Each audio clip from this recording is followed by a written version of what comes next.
morning, my beautiful creatives, and welcome to another Cuppa Chat with Chrissie B. That's me.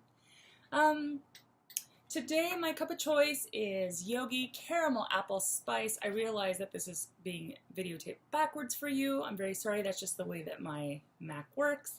But it's Caramel Apple Spice by Yogi Tea that I absolutely adore. I think I had this on camera for the first time last week or the week before.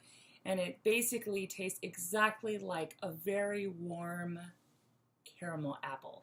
So, I mean, you can't go wrong with a caramel apple, can you? And today it is raining outside, which is kind of nice. I'm an Oregonian.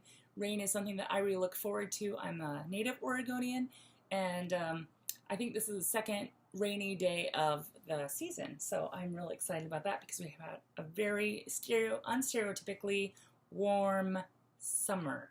And now that we're officially in fall, having a nice rainy day is lovely. And I got to wear my long sweater cardigan, which is so cozy and makes me happy.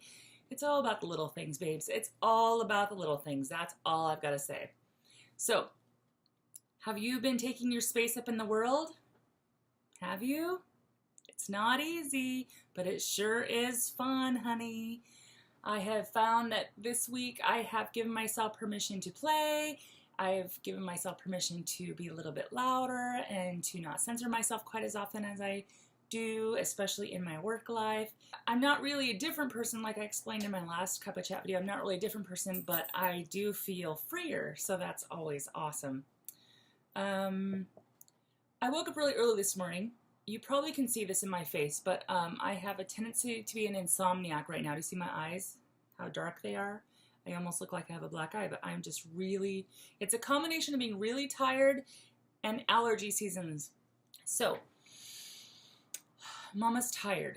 I am working like a crazy person. I have 6 weeks left of my job before my position goes away, and I'm trying really, really hard to leave that position so gracefully and with all of my work wrapped up in a nice little bow and handed off very gently and lovingly and just really in a good way. I'm just calling it gracefully. I'm just trying to leave very gracefully because even though my position is being eliminated, I really love my people. And I want to tell all of you and all of my coworkers at work who have come to me and spoken to me, I just love you guys so much. You guys just mean the world to me. I just can't do what I do without you, whether that's here on the videos or it's in my work life doing data stuff or in my new life being artistic and creative and fabulous, because honey, that's really the goal. The goal is let's be fabulous. The reason I started with that whole little tangent was I woke up this morning rather early. I have a tendency to wake up rather early a lot. I am working my full-time job and I'm working for myself all at the same time, so it almost feels like I have a full-time job. Plus, I'm trying to keep all of my relationships going. I'm trying to keep my house somewhat clean. If you saw my house right now, you might be a little surprised. I'm in the transition of, in the summertime, all of my art supplies have a tendency to migrate downstairs because it's cooler downstairs than it is upstairs. And my little art studio upstairs has a tendency to get really, really warm. If you were to come to my house a week ago, 2 weeks ago, you would have found my art supplies in my dining room, my art supplies in the living room, my art supplies next to my bed upstairs. You kind of just find it everywhere I happen to be. They're just art supplies with me. And so what I'm consciously trying to do over the last few weeks, and probably for the next few weeks still, is I'm trying to get all of my art supplies all back up into my art studio, and I'm trying to pare down and get everything to fit. Not only to fit, but to be purposeful. I have a tendency to, like I have said in the past, I'm a bit of an art supply hoe. I will try anything. Bring it to me, honey. Mama's not afraid to try it.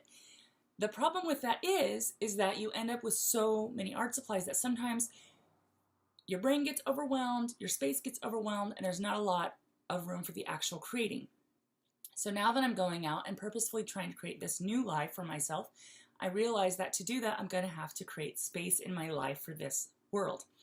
And what that means for me is I have to get really brutal about my art supplies and say, does this particular art supply support where I'm going? If not, is there someone else who can use it So that's kind of what I'm doing a lot of time in my art studio, cleaning, trying to set things up so it's a little more efficient for what I'm trying to do. Yeah, Mama's a very busy girl. So third time's the charm. I woke up this morning very early, and the thing that was going through my mind, it's kind of going through my mind on repeat for the past few weeks, especially since my announcement about my job. But it is the fact that I choose, that every day I choose, how do I say it?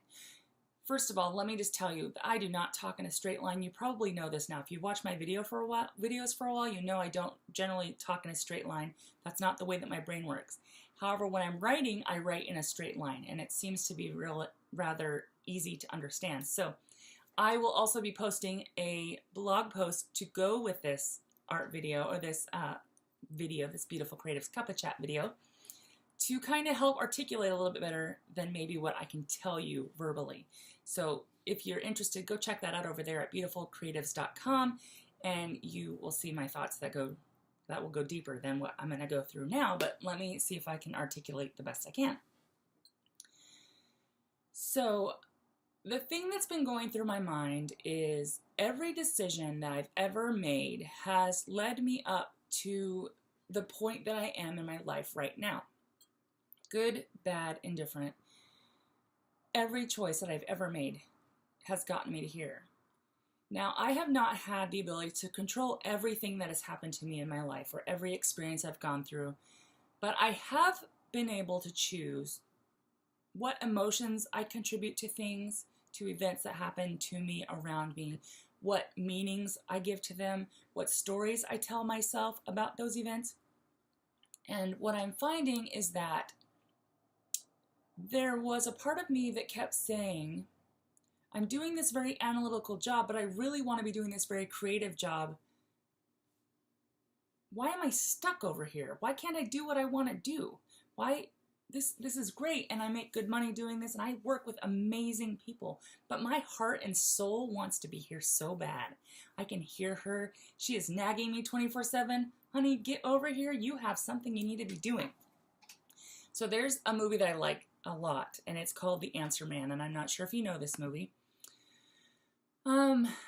There's a quote. There's one of the characters, his name is Chris Lucas, and he comes to Arlen Faber, and basically the Answer Man, Arlen Faber, the whole idea about him is that he wrote a book where he answered all of these questions about the world and the universe and why and why and why, and now he is now misunderstood as a man who knows everything about everything.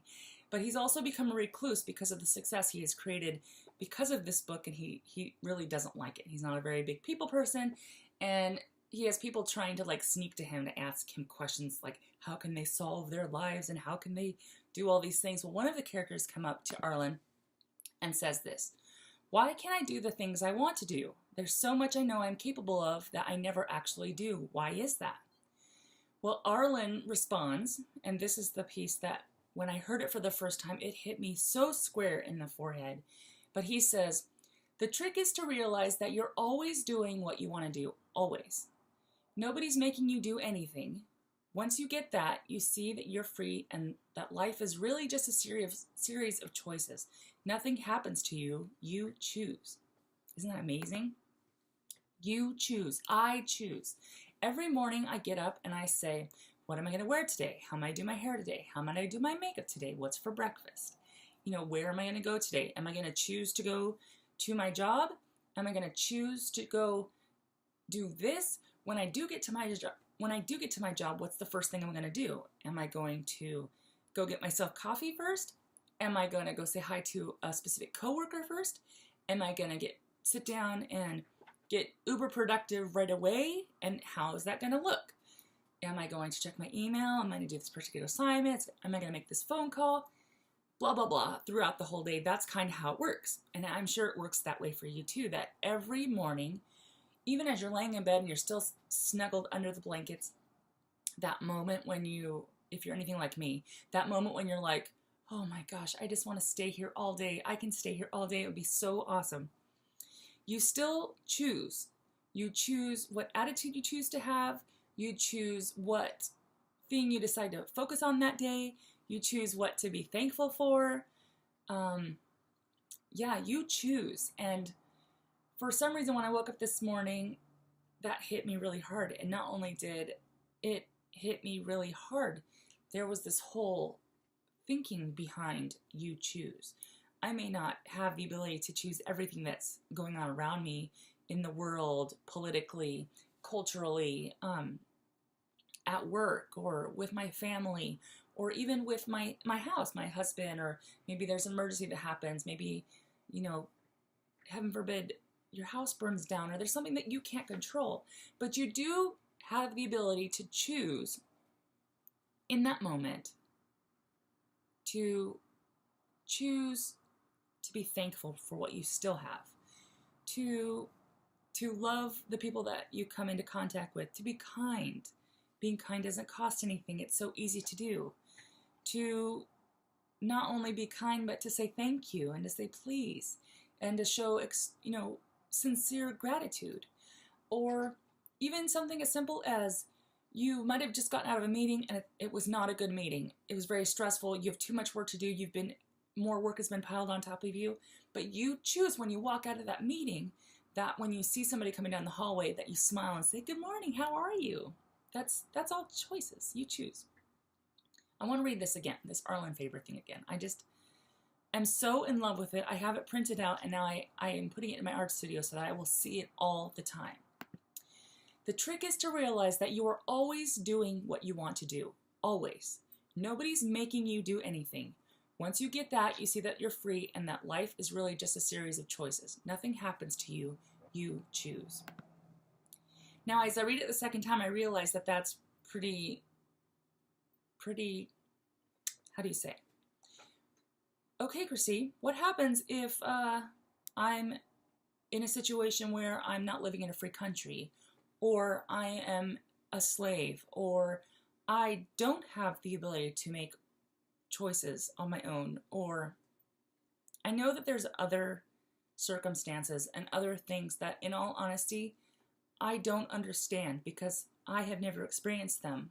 I can empathize with those people, but I don't know how it feels because I've never been in those situations. But I do believe that even in those situations, you still get to put meaning behind what's happening.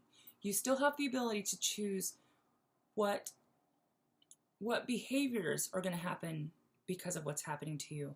You can still choose to love others. You can still choose to know that your body may not be free, but your soul is, or your thoughts are free and no one can take those away from you.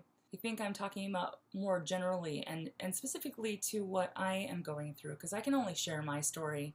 I mean, that's really the only story that I own, and it's the only story that I am familiar with. And not only that, but even my version of the story may not be exactly what happened. Maybe it's just my perception of what had happened.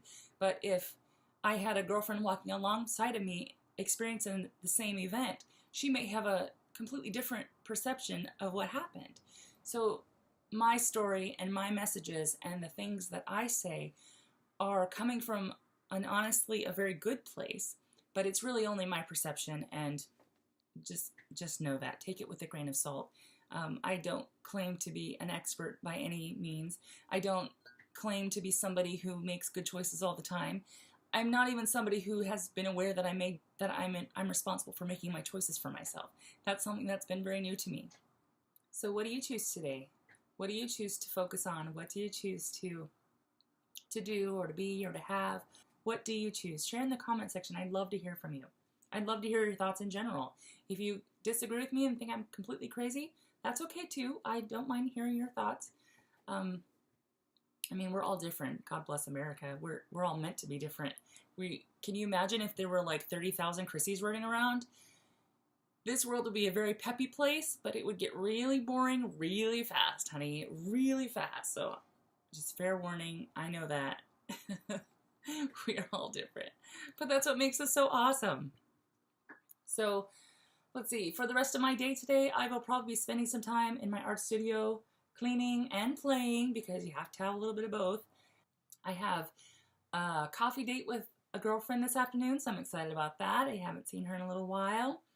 And It is a rainy day in Oregon, people, and let me just tell you, one of my absolute favorite things to do on a rainy day is to get something that I call a Lust in the Dust book. And they are the trashy, no-brainer kind of romance novels, especially from the early 80s and 90s. And I love them because I can turn my brain off and just go someplace else and have some weird adventure with somebody. And if I hate the book, because they're so inexpensive, because I always get them at used bookstores, I feel no guilt about throwing them out, which in my world means taking them back to the bookstore or donating them to Goodwill or finding somebody who may like it better than I do. But I think that's what Mama's doing today. We're going to play, we're going to clean, we're going to do some reading. And if you look at these bags under my eyes and these big dark circles, you know at some point Mama will be taking a nap today because she is tired. I'm talking about myself as if I'm a different person. It's actually just me. I do that a lot. If you're not familiar, hi, my name's Chrissie. It's nice to meet you. So, I hope you have an amazing day. I know this is a short video today, but you have got more important things to do, honey, than sit around and chat with me. But you know what? I'm so glad that you did. Yeah, Mama's tired. If I told you I'm tired, I'm a little bit tired. Anyways, I love you guys so much. Thanks for joining. Have a great week, and I will see you soon. Bye.